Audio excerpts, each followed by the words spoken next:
Hey everyone, welcome to Armbars Sidebars. Today we are joined by a star seen each week as part of the National Wrestling Alliance. She has been involved in wrestling for a handful of years now and has been seen in the NWA, on AEW, and in various indie promotions around the world. Ruthie, thank you so much for joining us.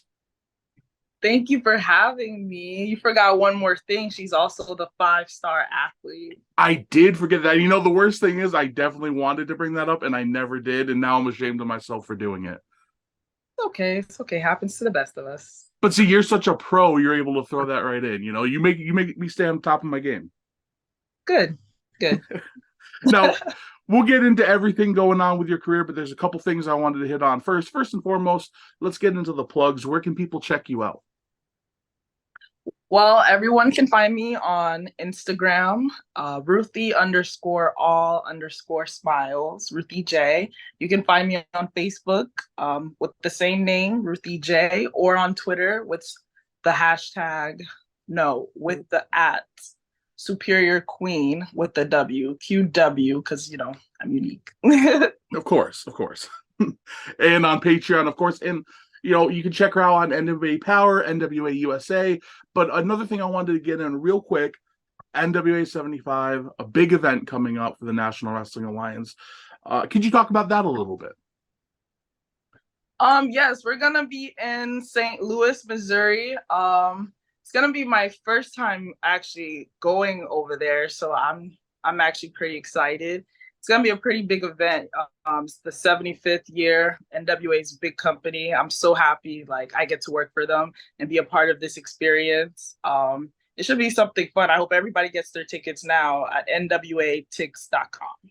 And it's super cool because it's at the Chase, which is such a long storied history of professional wrestling. So the fact that that's there is awesome. Also, I saw your cat in the background, and that was adorable. So this is great. This is great. You know, a great experience. Yeah, All right, I don't know. I just wanted to be part of the crew. I don't know. it's all right. Tim Storm's dog did the same thing. You know, he has two of them, and they just popped up into frame randomly. And the more pets, the better, as far as I'm concerned. Yeah. So let's just go right from the beginning. You know, we got the plugs out of the way. This is the standard question everybody loves to ask. Well, to me, it's always curious. It's always interesting. When did you first see professional wrestling? When did you become a fan of it? Were you a fan of it before getting involved? I was a huge fan of it before getting involved. Honestly, the first time I've ever seen wrestling, I was only like 4 years old. I didn't speak up any English. I didn't speak a lick of English. So that was the only thing I could understand the concept of, hey, cheer the good guys, hey, boo the bad guys without knowing the language. So it was very interesting to see that on my TV screen for the first time when I was like only 4 years old. You know, you thought it was real, especially back then. So I was always interested in like watching it. Like I always was a fan. Like everybody grows out of it at one point. I always say this. Everybody grows out of wrestling at one point. You know, you grow up, you know, then you start feeling like it's not real, whatever. But I always stayed like consistent, always watching the product every week, always staying like watching it, interested in it. And after a while, I'm like, I'm athletic. Let's see. Let's see if I can do this. Like I always wanted to do this. Like the worst thing that could happen is I suck. Mm-hmm. That's it. And hey, thankfully that hasn't been the case. Who were some of your Right. favorites when you were growing up? Were there certain standout stars that you really loved? Yes, there were a few. My top four, that's what I usually say, are Jericho, Angle, Trish Stratus, and Rey Mysterio. Oh, what a great crew. What an incredible group. And what's crazy is, you know, basically all still going and at a high level. Like, that's crazy. I mean, Angle obviously had to retire, but, you know, Ray's still killing it. Jericho's still killing it. And Trish is still, like, that's crazy. Who would have thought that, you know? That's crazy, right? Those were my top four. I always said that growing up, and now I'm watching them on TV. So it's crazy. Absolutely. And, you know, the fun thing is like, because you're 24, is that right? 24? I'm 23. I 23. will Oh, be 24 later on this year, but yes, I'm 23. I apologize for aging you up, you know, but no, the fact that just the different generations are so fun. I'm 31, but you know I've had the pleasure of interviewing people who are like in their 50s and early 60s, and then yourself, you know, 20 23. You know, there's such a different age gap, but wrestling is so universal. You brought up the language barrier thing. Could you talk about that a little bit? Because I'm not sure if people know about your upbringing. At least I'm not as familiar as I'd like to be. Could you talk a bit about that? Yes. I am originally from Haiti. I'm from Port-au-Prince, Haiti, the capital. And I came here when I was 4 years old, so I didn't speak any English at all. I only spoke Creole. And then, back then, I don't know if it's still the same with the school system. Like you couldn't start school after a certain date passed. So I had to sit at home and wait for the school year to end and start when the next school year started. So I was just sitting at home. All I had to do was watch TV. And that's how I literally learned how to speak English. So all I had was the TV and my babysitter to like watch me. So they would always put on wrestling at night because like my parents, like, they would work so hard, coming here from another country. It was really hard. So they had to work like a lot. So I was always with a babysitter, me and my sister. So they would put on wrestling all the time. And even though we couldn't understand what they were saying, it was either on non-cable TV or it was on a Spanish network. So I couldn't understand anything that they were saying. So in my mind, it was just action, pure body movement. Everything was just action. And you could understand, hey, boo this person, cheer this person. And I thought everything was like so entertaining and real back then too, because I was like only 4 years old. And it also felt more real back then too, I'm just saying. But like, I don't know, it just was so universal. Like you could understand what's going on without having like to speak the language. It's just common, like, hey, boo me, cheer me. And it's like entertaining. That's such a good point. Wrestling, like calling wrestling universal, is maybe the best way to describe it because it's the same thing when you're working with people, right? Like if you work with somebody from Japan, it gets a little tougher as matches become a little more choreographed over time. But in general, if you're working with someone, you can work like wrestling is universal. What you're doing, the movements, the actions, like again, there's obviously style changes and different things like that, but it's very cool to see that it can touch people all over the world. People from every country and every language. They have it's a beautiful thing. It is. It absolutely is. Any language you speak, anything, you can take it anywhere you go and people will love it. People will cheer it. People will boo it. People will find entertainment in it. And like growing up, I always liked to entertain people because like before wrestling, I was a dancer for 7 years. Oh Even wow. that's entertaining people. Yeah, absolutely. And another thing is, and this is something that's especially being worked on today, and at times it's not been the best, but it's improving. Is there's a lot of representation in wrestling. It could always be better. It can always keep improving, but be wrestling again, like you said, it's universal. It can affect anybody. So the fact that there's more of that representation coming, it's great because like you said, you were 4 years old, 5 years old, and you looked up to these people, and now, as you're gonna, flourish in your career, there's gonna be 4 year olds, 5 year olds, 6 year olds, 7 year olds. Your cat's back, and I love it. They're gonna look up to you, and you're gonna be inspiring them, just like the Rey Mysterios and Trish Stratus's did to you. Right? Hopefully I inspire them to do good. Absolutely. So, as far as we talked about some of your favorites, the Trish's, the Rays, were there any who drove you crazy? Because this is always a fun thing, especially, you said you were buying into everything, you were thinking it was real. And so, were there certain people who were just like, oh, I can't stand this person? And it's a compliment because it means they're such a good heel that they were able to rile you up. Yes, two people. One was Jericho, but because I loved his promos so much, it made me like hate him because it was just like, damn, you're so good. And then the other person I was just like, damn, you're so annoying, but you're so good is CM Punk because he was a really good heel. And I was like, oh, he's so annoying. But he was doing his job, so it made me appreciate that. Yeah, I mean it's definitely a compliment to the performers because that's really what they want, the more that they can get the heat and stuff. But it's always such an interesting thing because you know we talk, like I said, we talked to different people. Johnny Yuma, who also works for the NWA, he was talking about how he was smart when he started watching because he was like, "Oh, I hate wrestling; it's fake." And then as soon as he started watching, he just bought into everything, and suddenly he's booing the bad guys and cheering the good guys. And it's interesting how you'll have the occasional person who never really bought into that, but for others, it's just they sink their teeth right into it. For example, this is going to sound strange, but I hated The Rock as a kid.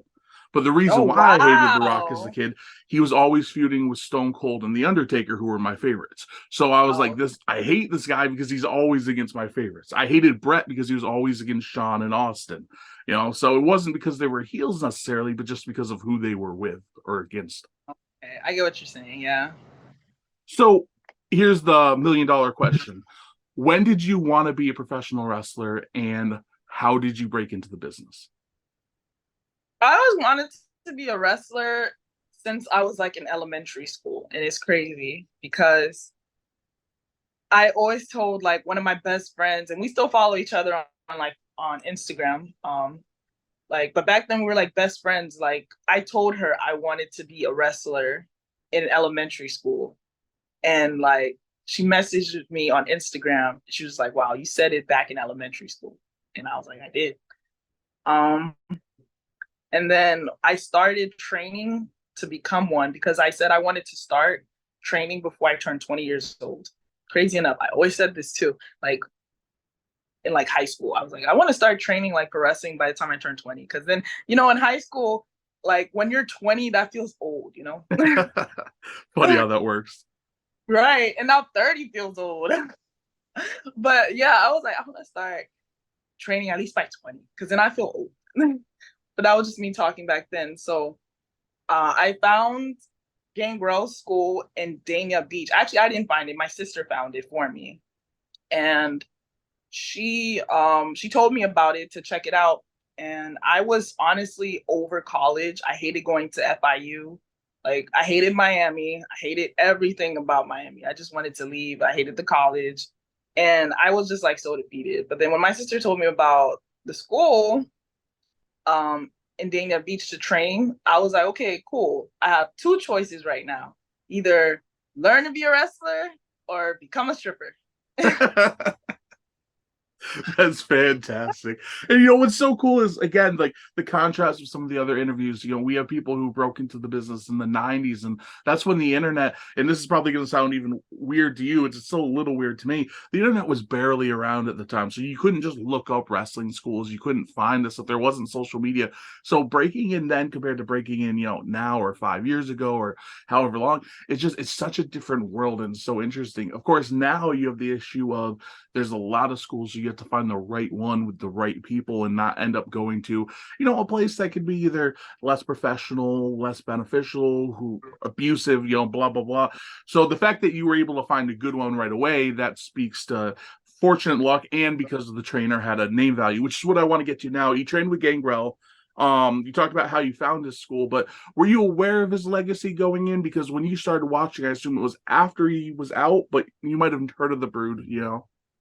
No, I knew who he was. I went back to watch old wrestling. Like once I became a fan, I was like, oh, what did I miss out on? So Yeah. I started way back by like 96 wrestling to like current day. That's when I really like look back to like see all the stuff that I missed. So like I went back to see all the stuff that I missed to like what I know now back then. So I did know who Gangrel was because I went back to watch all the stuff before I was like in America.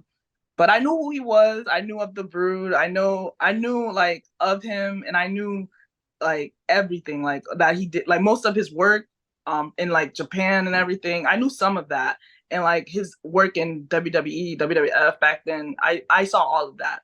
But I didn't expect him to literally be himself. Like, wow. When I met him, I was a little starstruck, even though it was just like, it wasn't my generation where, like I would watch him on TV every week. I still like knew who he was because he was on TV every week. And I went back to watch that. So I was still like starstruck.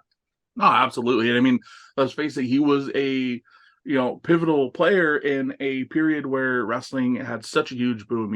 People talk about different booms. You have the 80s boom, you have the 90s boom. A lot of people believe wrestling's going through a boom right now, a different kind. And the fact that you're able to train with someone that's such a big role in that period is super cool. Yeah. With your training, now correct me if I'm wrong, but I believe you started during the pandemic. Is that correct? No, I started before that. Oh, you I started before started that. I started in like September 2019 Oh, wow. So because it, I okay. started for my 20th birthday. So yeah. All right. So see, that's so interesting. When did you have your first match? Do you remember? Was it during the pandemic or before it? Before it technically, Okay. because this girl was supposed to Gangrel used to run shows at his school. Hmm. So this girl had a title match. She was the champion at Gangrel's school, and so when they were running the show, there was a Halloween show, and she couldn't make it. So I filled in. It was like a 1 minute, 2 minute match. I had like two roll ups, and then I got destroyed by the champion. But technically, that was my first match. Technically, Wow, and that's quick. That's really fast into your training. But again, you said it was kept basic, so it makes sense. yeah, I knew like one, two moves. I'm glad they did. The pandemic, though, a few months later, it would hit. Were you still training regularly at that point when it was hitting?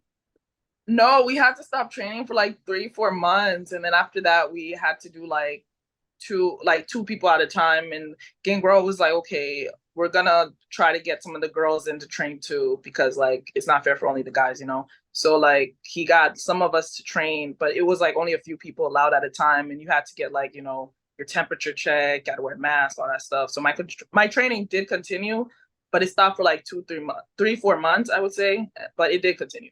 Was that frustrating for you? Because obviously, like, if you want to look at things from a global vision, obviously a pandemic is much more serious than wrestling. But at the same time, this is your dream, and you're starting to live your dream. You have it, you're on the cusp of it, and then the pandemic hits, and suddenly everything's getting slowed down. Was that difficult for you, or were you just like, okay, soon we'll be back rolling, it's okay? So it was hard for me financially, because I couldn't work. But Yeah. like when I look back at it, even back then, I was thinking of it like in a smart way, because I was thinking of it like this: Hey, now I get one-on-one training. That Mm. means more attention on me. So that kind of like benefited me a little bit. A little bit. It did. I thought about it that way because I'm like, if we had training with all these people, I wouldn't get that much attention. Oh, that's smart. Now, you're talking about all the different people. Could you talk about some of the people you trained with? Some might be notable, some might not be, but if you could just throw out some names and what it was like training. One of the people that I train with, his name is Meadow. He's from Bulgaria. He's like really cool. He's like a gentle giant. He's really big. He's like a big Bulgarian bald dude. He's really nice too, and like he's gonna make it big in this business. I see that for him. Another person that I train with, his name is Lakai. That means home in Creole. He's also Haitian, and he was one of the first few people that like helped me out, like to understand like the wrestling world and how to act and how to like be around people and like to say hello about all the basics in wrestling. He really helped me out when I first got there. I see big things for him too. Like he's a big Haitian man that's like with the shovel and a big hat. He's really cool. Another person that I trained with for a little while is KiLynn King. Oh, okay.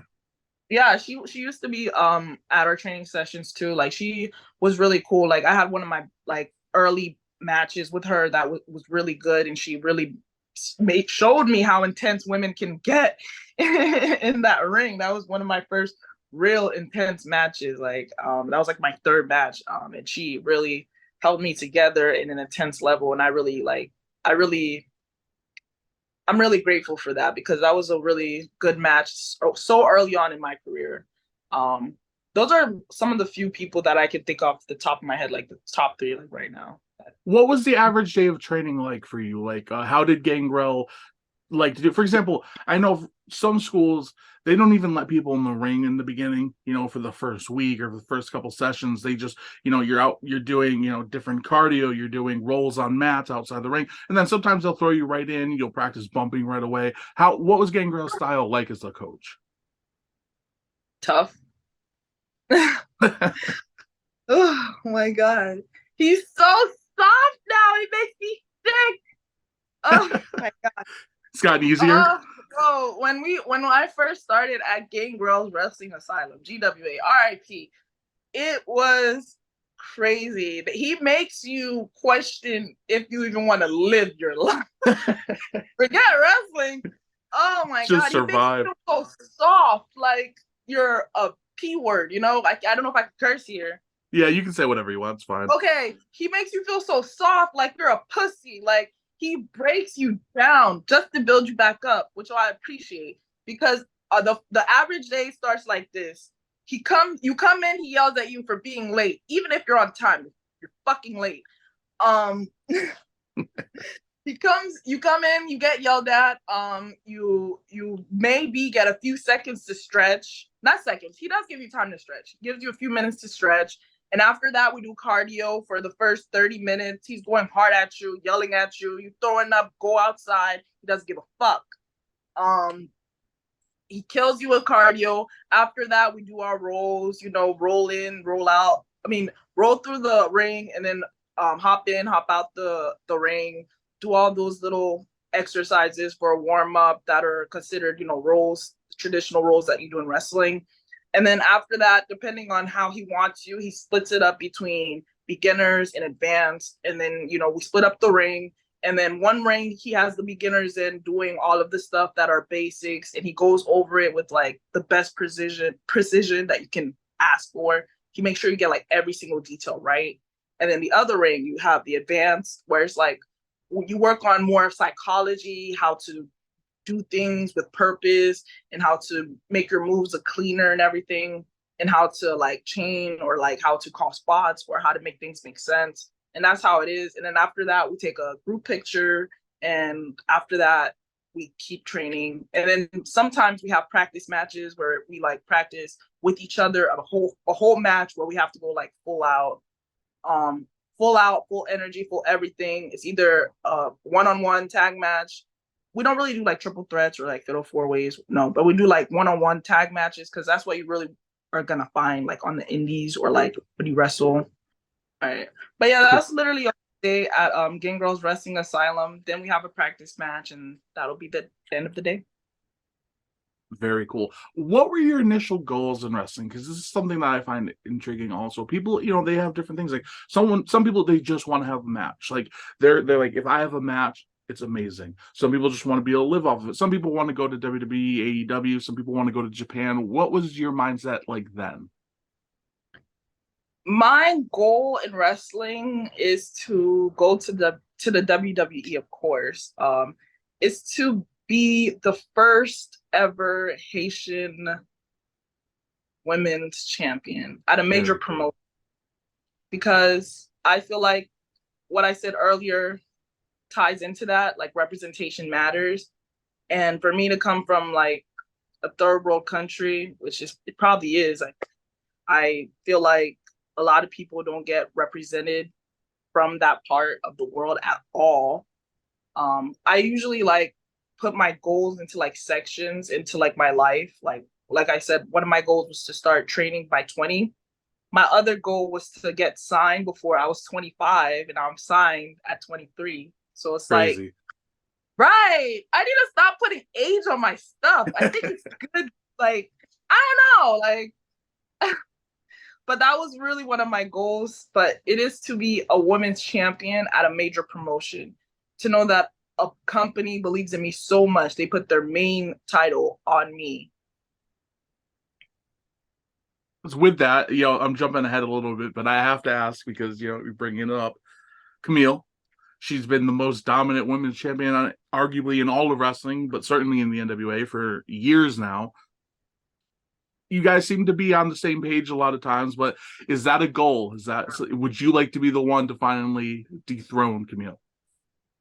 I feel like that would be too good to be true, honestly.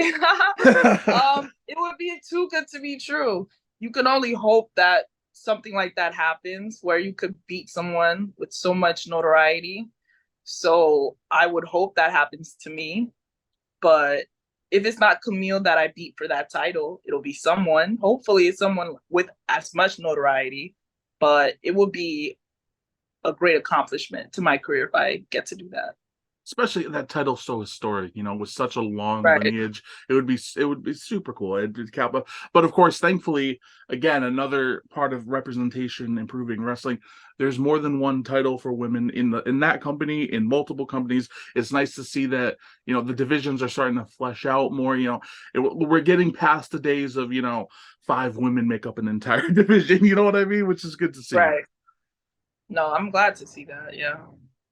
So obviously my notes weren't correct. What I had as your first match, which I thought was your first match, was from November 11th, 2020, when you wrestled NVIDIA. Is that how you pronounce it? I apologize if I'm saying it wrong, incorrectly. NVIDIA. Okay, Yes, my yeah, okay, I first was match right. NVIDIA, but it was in October. Yeah, it was like a Halloween show too. Yeah. All right. What was it like working with them? Because I know they have that dark, spooky gimmick, so it's pretty fitting, you know what I mean? Like, what was it like working with them?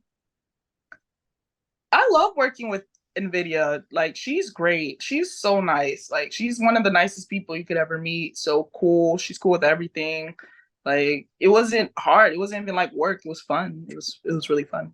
And at this point, was this just like your second match, or have you already done a few by this point? Because I know it Um, wasn't your first, but Me and no, NVIDIA was my first match, but in October of 2020, yeah, she was my oh, first. oh, okay, yeah, okay. Well, So not my first. Well, technically my first match, like officially as a wrestler, because I honestly don't count count the the first one. October match before that technically because it's like I wasn't really trained.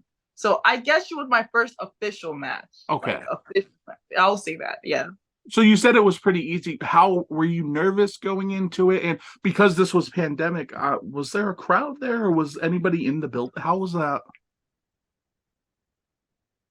There was a crowd, but it was like limited and everybody had Mhm. to be like spaced out. It was like the most 20 people. Oh, wow, And okay. yeah, but it was still nerve-wracking because it's the first time you get to go out there as, Ruthie Jay. You go out the curtain, like, it's me. People now it's time for people outside of my training circle to see me do what I do, which is wrestle. And what's cool is, because of social media, because of the power of the internet and everything, that can go out to a lot of people. It doesn't have Right. to just be, the people in the building, because of the restrictions and everything, hundreds, thousands of people can see it. And Yeah, and that, they were live streaming too. Yeah. oh, they were live streaming. Okay, yeah. So that had to add even more pressure to not mess up. Yeah. Because people can go back and see you mess up. So yeah. And, that's such an interesting thing too, because like, there's perks and negatives, because of social media, you can get found pretty quick. People can find you, what hits. I mean, and you have Blue Cane blowing up on Twitter these days, you know what I mean? Just crazy things. But at the same time, it's like if you a drawback can be in the beginning when you're struggling, when you're still learning, when maybe you're not great, that stuff can be online forever. So a promoter can run across maybe a bad match or a match that wasn't as good as it could have been, and they'll form an opinion because, oh, well, this is the person I saw, but you're like, no, don't look at that one. That's the worst one. Look at this one, this one, this one. So it's interesting, the dichotomy there. Yeah. Have For as far as getting work goes, is that something where you actively pursue and reach out to promoters? Do you wait for promoters to reach out to you? Because different people have different mindsets on that. Honestly, like when I first started, most people didn't know me, so I had to like reach out more to promoters. But Mhm. after a while, I realized when you reach out to them, they like, I don't know, it makes me feel like they feel like you need them more than they need you. I don't Mhm. know if I said that right, but I realized like when you reach out to them, it's like, okay, the ball's in your court. Are you gonna like say, yeah, no, okay, cool? And then when you tell them your booking fee and all that stuff, they try to like minimize your worth because you're reaching out to them. I realized that. And then when I stopped reaching out to like promoters, they started reaching out to me and they started giving me exactly what I want because they're the ones, the ball's in my court. They're the ones reaching out to me now. You get what I'm saying? Yeah. No, that makes I realize that. And I don't know who's watching this that's a wrestler, but I just put you on game. Okay? Because that's what it is. honestly a lot of the people who do watch the channel are wrestlers, so that advice would definitely have, or they're wannabe or would be or training. So that's very helpful, actually. Yeah, it's weird how that works. It's like a unhealthy, toxic relationship. It really is. That's it's funny you say that because that was the first thing that was going through my head. Is it's kind of like I I want you but until you want me, and now I don't want you. Like that's the first thing that was going through my head as you were saying that Yeah. too. It's funny how that works. Uh, so you brought up Gangrel's Wrestling Asylum, and that ended up shutting down. Do you know what happened about why the stopped running shows and everything like that? Um, I feel like if I say what happened, this man is gonna sue me for defamation Well, we don't want to do because that. this man literally stole the school from Gangrel. It was like the most crazy business partner, crazy stuff that I've ever seen in my life. It just showed me how snaky and evil people can be in this world. And yeah, it was something along those lines.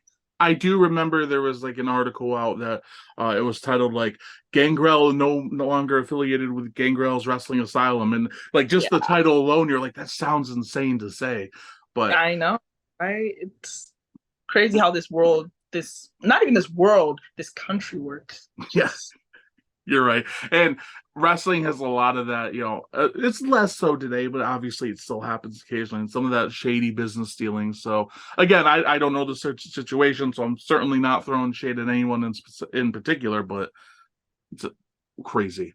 Now you already brought her up, but she is in the notes, and she's the one I wanted to bring up again. KiLynn King. She's, you were working with her, I believe, a few times in a few different matches, and she's gone on to, she's done AEW, she's done NWA, and of course now she's with Impact, and she's doing great.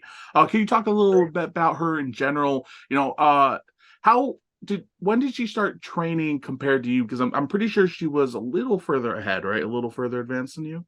I honestly don't know, but I do know she's been doing it for like what 7, 8 years. Yeah. A long time. She's been doing this for a long time, but she's great. Like I'm happy. I literally watched her like grow, and it kind of inspired me. I was like, wow, I watched you grow. Like literally, it was like from where you were to where you are. It's like amazing. I love to see that happen for people, especially for people that are passionate about what they do. The fact that you saw somebody from your area who you were training with, who you were working with, suddenly end up on TV, that had to be motivating, right? Because Yeah. when you're in a scene and everybody's kind of at the same level, that's great because you're all trying to rise up together. But when you see somebody take that next step, you're like, okay, well, if they did it, I can do it. Right. So there was definitely a bit of that. And in general, like, was she often leading your matches? Was she? Oh yeah, for sure. She like called like 90% of that. Um, yeah, like for sure. Especially when I first started, I didn't know how to call that much stuff. So she handled all of that.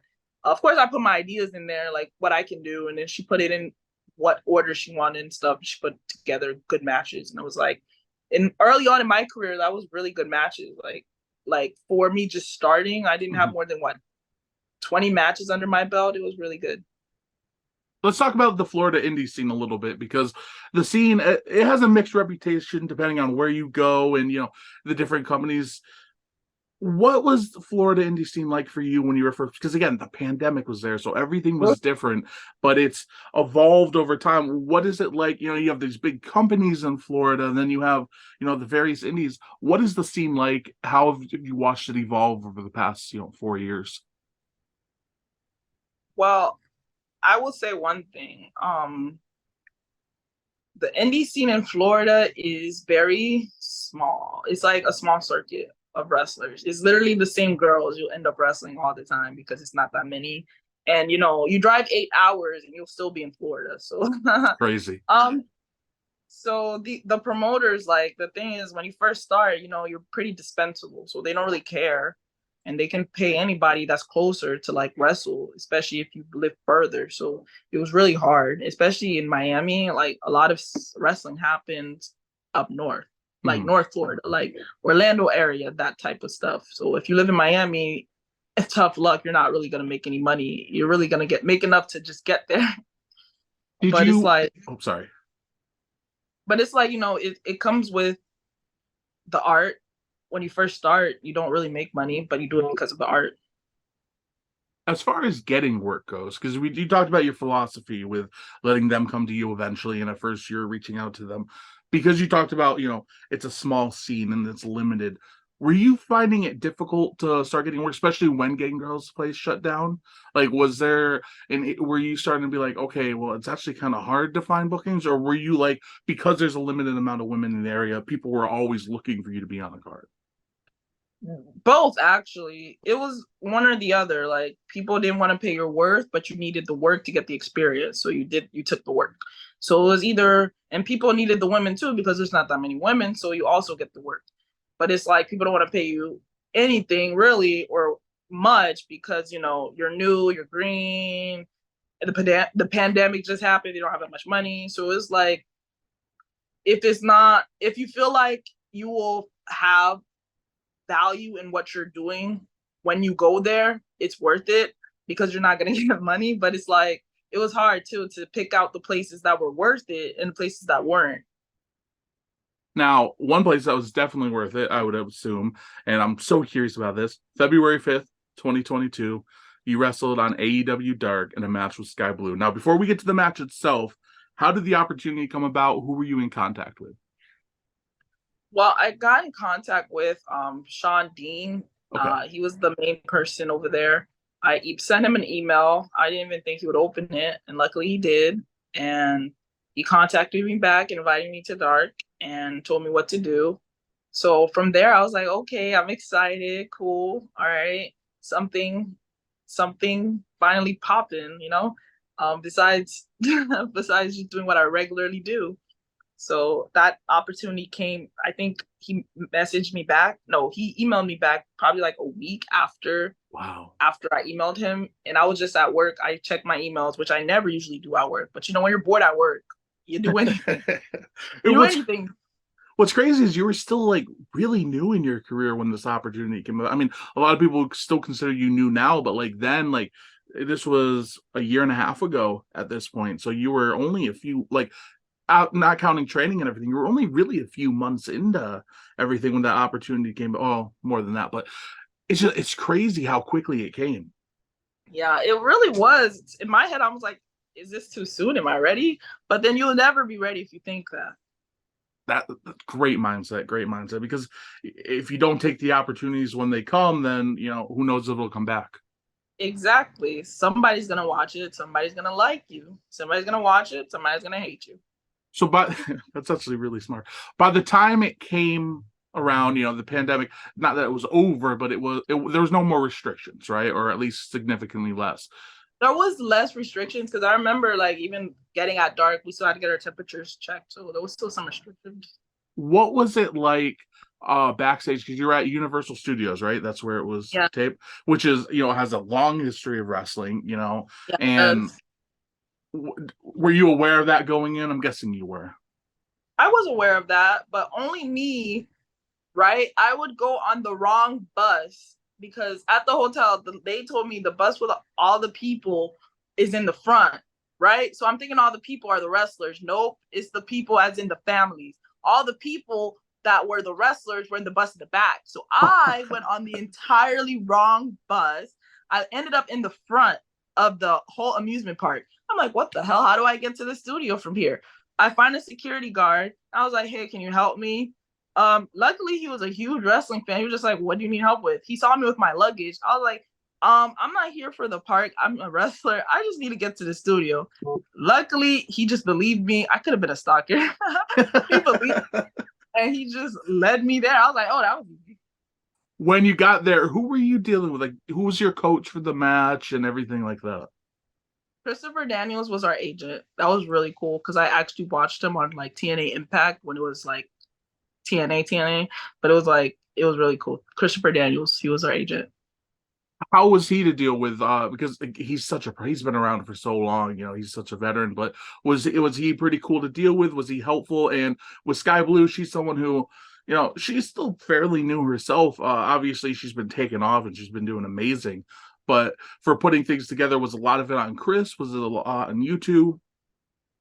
It was mostly Chris because we just had the moves and he's the one that really put it together. So I would say a lot of it was really Chris. How do you think the match went? Were you happy with it? I mean, obviously these things, you're not going out and you're not having a 15 or 20-minute match, right? You know, it's Of course, relatively yeah. short, but you know, Yeah. still, how was the experience and how was the match as a whole? The match was good. I feel like, I wish I could have done things better because, like, now, after a year later, you're better than a year you were before that. So it's like now you watch yourself back and you see all the mistakes, the small things that you did wrong. You're just like, wow, I was so green. It's good that you can um, pick yourself apart like that, you know, because you want to be better and you want to improve.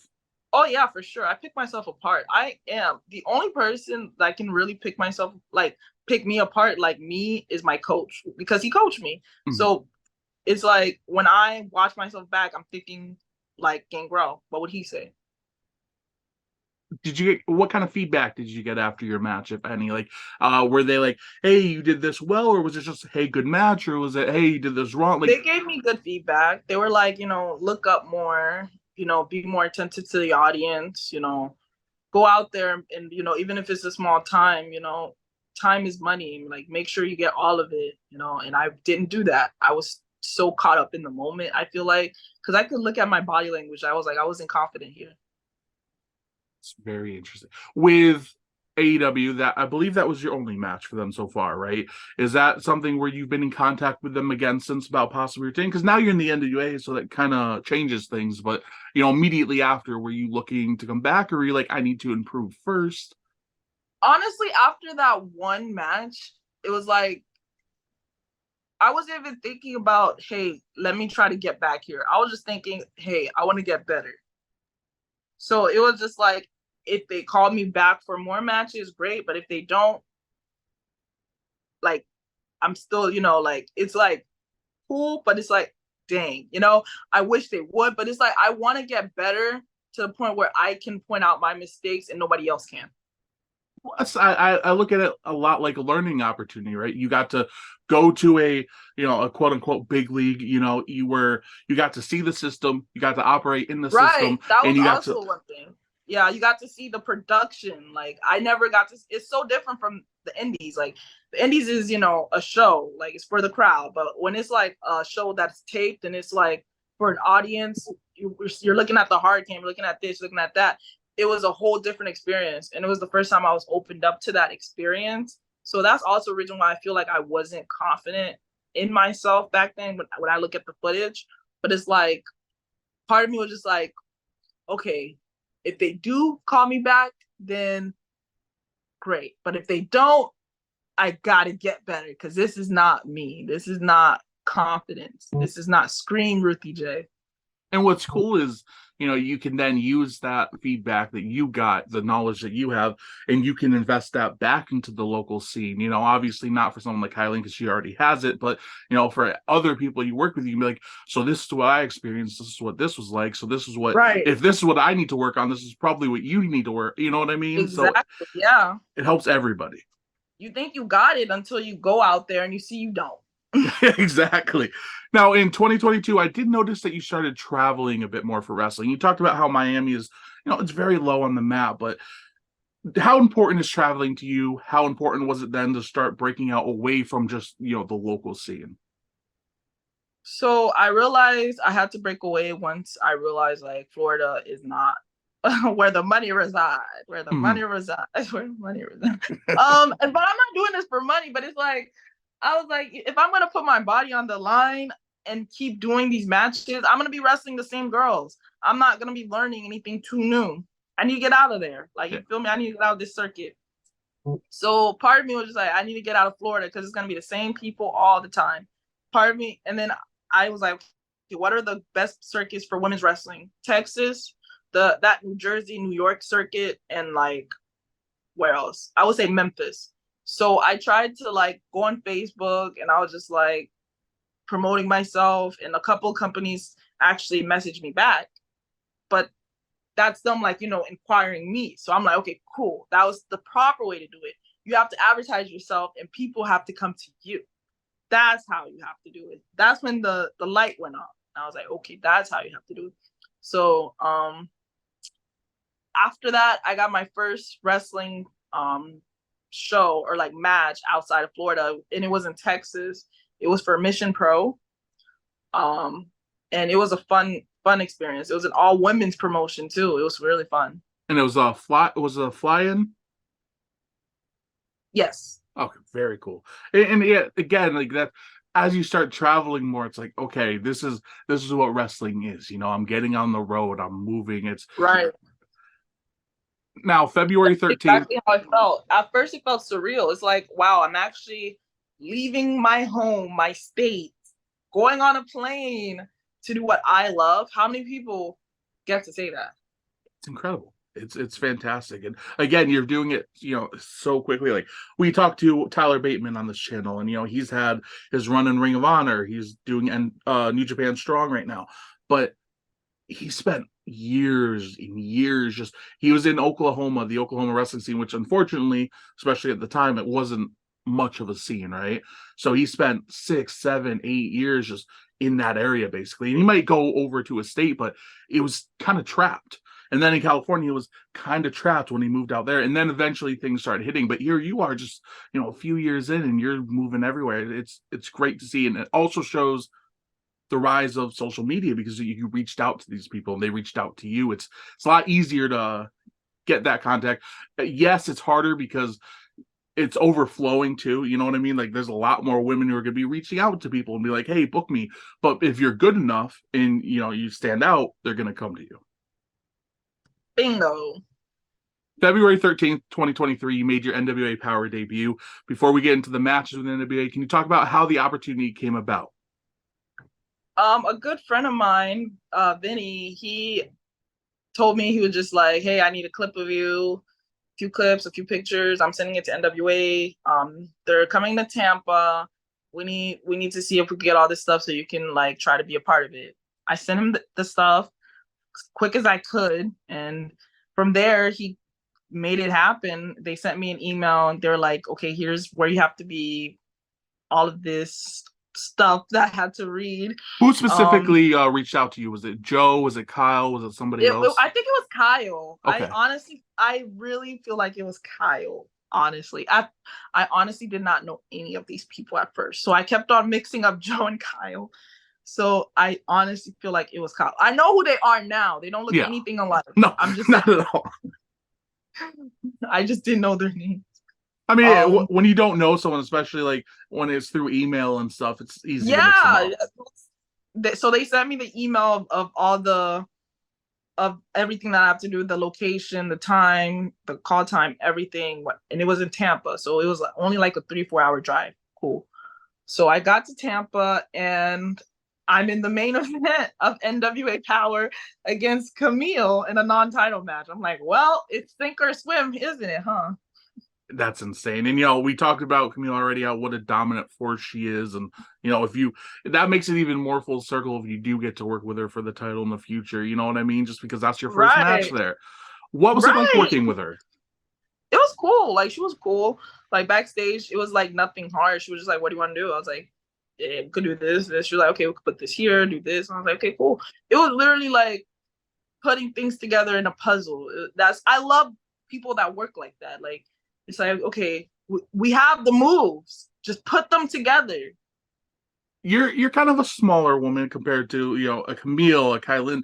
Do you like that dynamic where you get to work with the big powerhouses? Do you like people closer to your size, where it's more of like a straight one-on-one athletic? Do you like working as the underneath as the underdog? I honestly like working as the big dog because I never get I want to be big dog, not the little one. You feel me? I love working girls smaller than me because it's so rare. So I like working smaller girls. Forget that. I work less.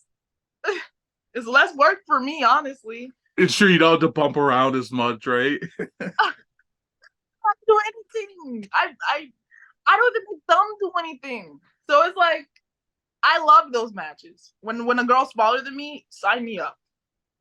Billy Corgan. The thing about Billy Corgan is not only is he a no-name in wrestling, he's a mega star outside of wrestling. The Smashing Pumpkins, everything like that. I'm interested in this because of your age. I have to ask, how familiar with him were you going in, and what have your experiences been like with him? I'm sorry to put you on the hot seat like this, but I don't want to get fired. So it's okay. It's I okay. just got my job. So please, I do not want to get fired. But that was like before I was even born. So that's not even it. I don't think anybody would. I think everybody would understand that. You know. Like I wasn't even in this country. So I was not even in this country and I wasn't even born. So I was not very familiar with any of that. But what have your dealings been like with him? Have you been enjoying him as a boss? Because I hear like he lets people be them, you know, which is I think is really cool. And that's I think one of the appeals of the NWA is like people can be authentic. And this isn't a shot at, you know, obviously WWE is more scripted, even AEW to an extent is. But in NWA, it's like you can be you. And I think that's a pretty cool thing. It is. I feel like Billy Corgan is doing a great job at NWA. He really brought back the name. And meeting him was really cool. Like, honestly, I feel like it would have been cooler if I was a fan of him at his like time. Like, you feel me? But like, even still now, it was still cool. Like, I was still like a little flabbergasted by the whole experience. It was like, wow, you're Billy Corgan. You're a very important person. And he came up to me and like a normal like I'm not saying he's an alien, but he just came up to me like a normal person. It was just like very happy to see me here, very happy to have me there. And it was like it was very a humbling experience to have somebody speak so well of you and tell you like they're happy that you're here. And it's like I'm happy to be here. Thank you.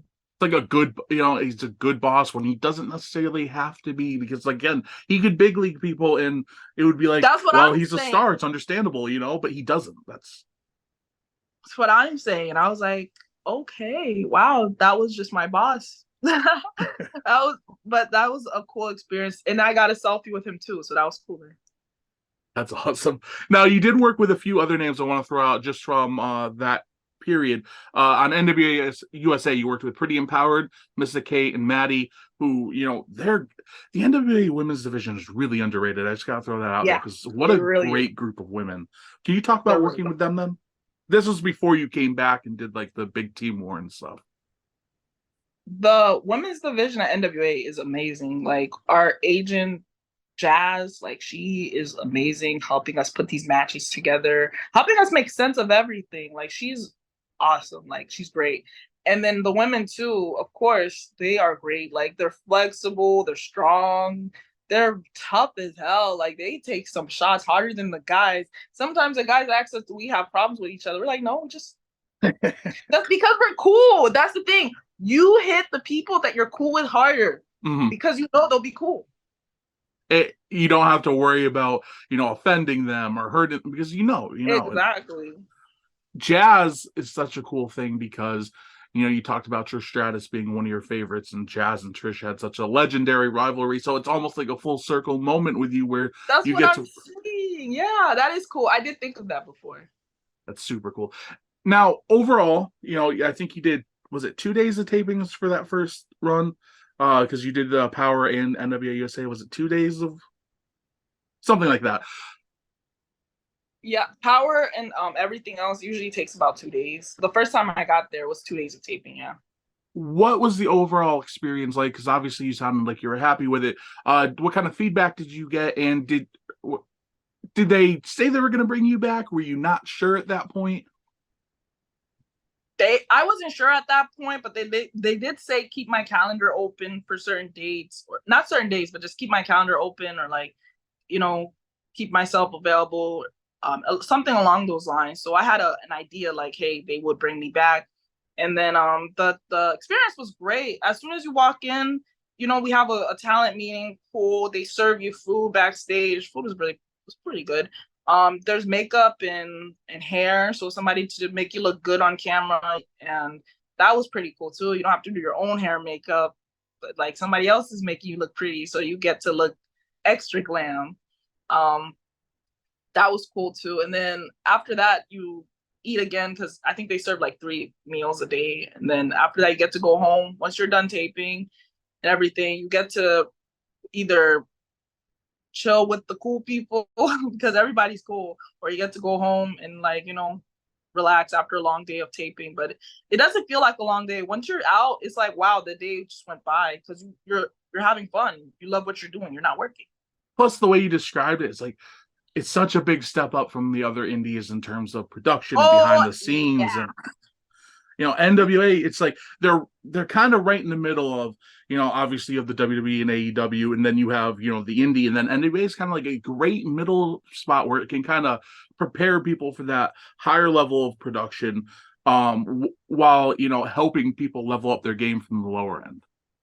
Yeah, exactly. That helps out tremendously.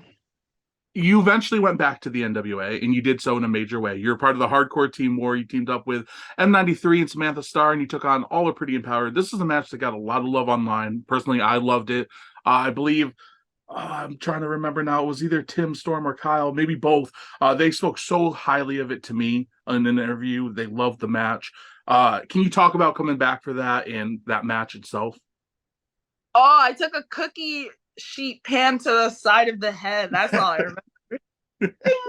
Oh, Kylie did not. No, it was Kenzie. Kenzie did not hold back. She just watching it back. I laughed, but that match was so much fun. Like I said, because everybody's cool, you can hit people as hard as you want. We went backstage and laughed about it, but everybody thought we had beef for real because we were really like brutalizing each Laid other. it in. Laying stuff in. Like, honestly, part of me was just like, wow, like, God bless my friend Rosa, La Rosa Negra. Like, she is an amazing person. God bless her. Unfortunately, she had an accident and she was out of the match. So I came in as her replacement, and that's how everything came to be. But like, I just, in my head, I was like, that's crazy that happened because she's a dear friend of mine. Beautiful soul, beautiful person, inside and out. And I was just like, yo, if I'm going to be in this match replacing her, I got to go hard for her. Do you think that match is what opened them up to keeping you full time? Do you think once they saw you there, or do you think it was already in the works? I feel like that match and also the match I had the next night against Kenzie also like opened it up too. Because like one match shows, okay, she's strong, she's durable, she can take a beating, she got a fucking hit with a cookie sheet. And then the next match shows like she can wrestle, she can do technical stuff, she can do like very athletic stuff. It showed like 3 different sides of me in like one weekend. Which is awesome. And it's great that you were put in that position and that you delivered. Now, we're going to start wrapping things up. We only have a couple more questions. I'll get you on out of here. Thank you so much for your time. You've been great. This has been wonderful. Oh my gosh, what time is it though? Oh my gosh, I have to get ready for work. Okay, yeah, so we'll quickly wrap up. Let me just ask one quick question. We'll get you out of here. This last question I wrap everything up with. What does the future look like for Ruthie Jay? The future for Ruthie Jay looks bright. It looks like 5 stars is enough to describe what Ruthie Jay is, what her future looks like. It's so bright. It's the only person, and I say this often, the only person that can stop me and my worst enemy is myself, Ruthie Jay. That's the only thing that can stop me, like me, if I don't continue doing what I continue to do by the grace of God. And it's like, that's really who anybody's worst enemy is, yourself. So the future for Ruthie Jay looks really bright, really bright. I love that. One more time, where can people check you out? You can check me out on Instagram, Ruthie_all_smiles, on Twitter, Superior Queen, and on Patreon, Ruthie_J, and on Facebook, Ruthie J as well. And guys, as a reminder, we will have links to all of our socials and her Patreon and every video that we put out, the description of every video for her. And make sure to follow us at Armbar and Sidebar. Check us out on Instagram at Armbars and Sidebars. And subscribe to us on YouTube at Armbars and Sidebars. We'll hopefully be running on Spotify soon, so check that out, but I'll update you when that happens. Ruthie, thank you so much. You were a great guest. Great time. And hopefully we'll chat again in the future as your career continues to rise. Thank you so much. Have a good one. Until next time, guys. Later.